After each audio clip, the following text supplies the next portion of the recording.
Greetings everybody, and welcome to Madrid Ball. Hope my video finds you in the best of health. Today in this video, we are going to touch upon the injury updates of the various players. We will also discuss a few topics from the interview that Modric recently had, and he spoke on a number of interesting topics there. So let's get started.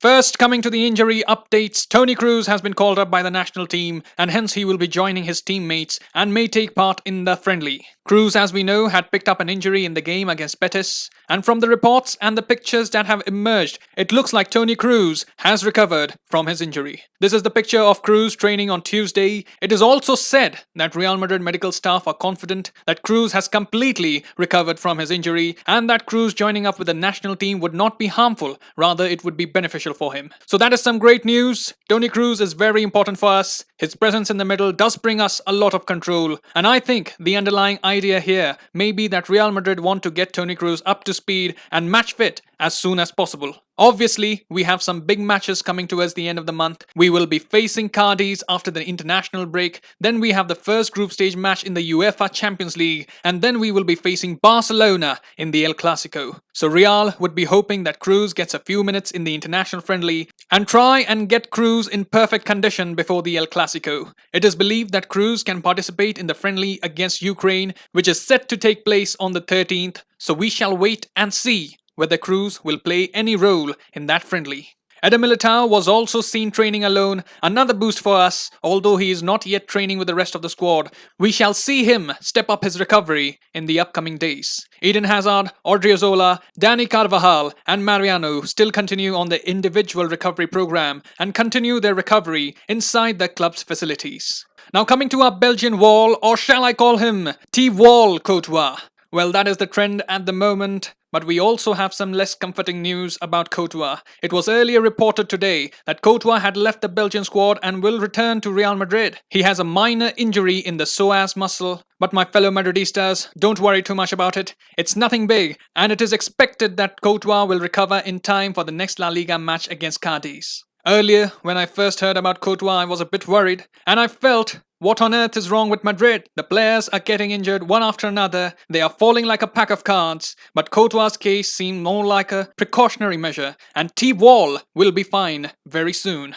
We also have some interesting news about Modric. In the last video, we had praised Modric quite a lot, but Modric now has gone one step further to get more of our admiration. In a very recent interview, Luka Modric spoke about his willingness to take a pay cut to extend his contract with Real Madrid. He wants to finish his career at Real Madrid. He feels good right now and he feels he can contribute at the highest level for another 2 years. There are very few players in the world who have the privilege of ending their career at Real Madrid, and if Modric keeps putting up these great performances and contribute towards the team's cause, I don't see any reason why he can't finish his career at Real Madrid. It would be a beautiful end to a wonderful journey. These comments from Modric just tell you what a great personality this guy is. It takes great amount of personality and humility to take a pay cut when we see in today's world the players are running after money right from the get-go. We have 14-year-old, 15-year-old changing clubs in their pursuit of making more money. Modric here is setting an excellent example at Real Madrid for the youngsters. I especially like the fact that even though Modric knows he is the leader of the midfield at the moment, but he still acknowledges that there needs to be someone who needs to step up and fill in his shoes at Real Madrid.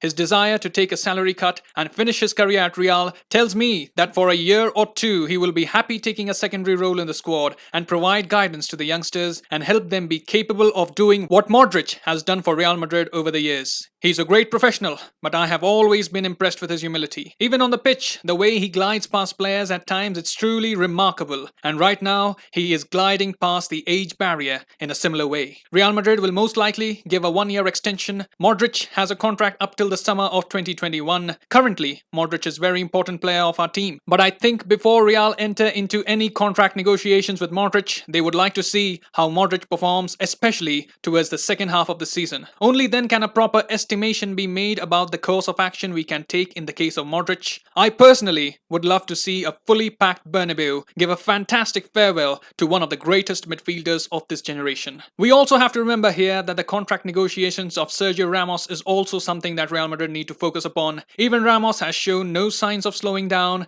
and it's not just Ramos' performance on the pitch, it's his personality that turns Real Madrid into a completely different side. The defenders look more confident with his presence in the back line, so Real Madrid have some big decisions to make in the very near future. I would also here like to touch upon the topics from the interview that Modric recently gave. Speaking about Vinicius, Modric said the following words, and I quote, "In training, Vinicius scores a lot of goals. He has enormous talent. He just has to work. He scored a goal the other day. He doesn't have to look at anyone, not Ansu or anyone. He just has to get better at his thing. He has impressive talent." Those will be words of encouragement for Vinicius, but we do see that on social media there are numerous posts trying to compare Vinicius and Ansu Fati. It's pointless at this moment. These words of comparison can sometimes have a very negative impact on players. It can also be a motivational factor, but it really depends from person to person. Sometimes a player can also be bogged down by the huge expectation and fail to realize his true potential. Vinicius is a great player,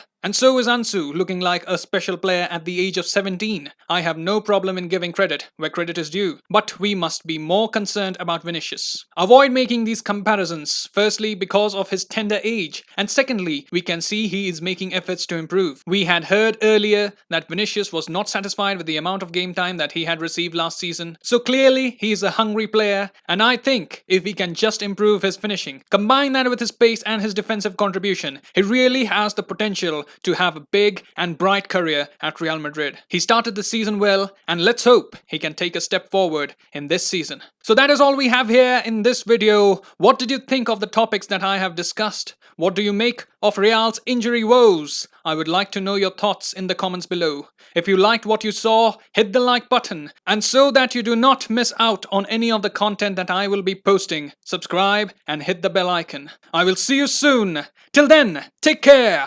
And as always, Hala Madrid. Yeah.